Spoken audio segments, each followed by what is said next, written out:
Hey guys, Jason from Heights Outdoors, and today I'm putting the Rinehart 18-1 and the Morrell High Roller head-to-head.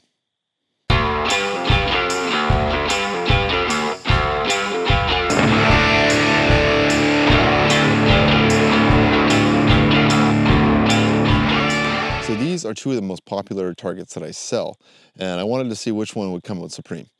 Now, I rated these targets on their durability, ease of broadhead removal, ease of field point removal, and which one's the easiest to aim at distance.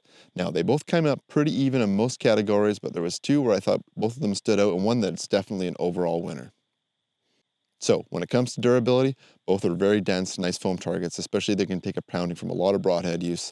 But the Rinehart 18-1 does have 18 shooting surfaces to use, and it's the only broadhead target on the market that's got a guarantee that you can't shoot it out for a full year. I've used this target in the store for customers to tune broadheads on, and I've never been able to shoot one out in a year. So in terms of the durability, I'm going to have to give the point to the Rinehart.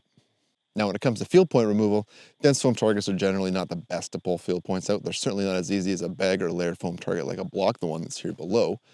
But both weren't too bad, and I would say they'd come out about even on that. Both took a little extra effort. Sometimes you had to really put some pressure against the target before you pulled the arrow out. I mean, repeated shooting over and over and over again, you might get tired of doing that, but throwing a little lube on your arrows would make that a lot easier. When it came to broadhead removal, again, both targets are pretty even. The broadheads definitely pull out easier in the field points since they're cutting a bigger hole when they go inside. The Rinehart did have a little bit of foam chunks come out sometimes when tuning broadheads on it, but overall, I think these both will take a pounding from broadheads. And again, the Rinehart 18-1 is the only one with a guarantee for a year that you can't shoot it out. But in terms of how easy they were to pull out broadheads, they're about even. Now, the last category, which is which one's easier to aim at, I think is probably the most important. One of these targets is going to be brought to camp with you when you're out on an elk hunting trip or something like that, because it's nice and easy to take in the car. It's not going to take up a lot of room.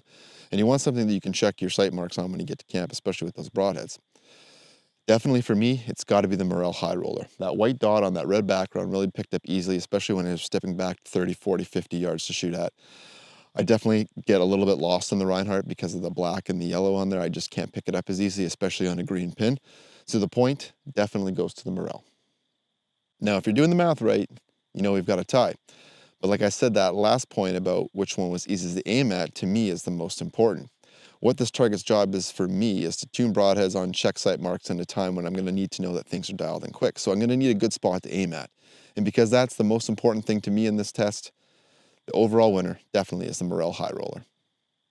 Now, if you disagree with my assessment on these targets, or you've got some other targets that you think I should have looked at, leave me a comment down below. And if you want to come out and check out these targets in person, you can always visit me in the store. But if you can't make it in store, you can always shop online at heightsoutdoors.com.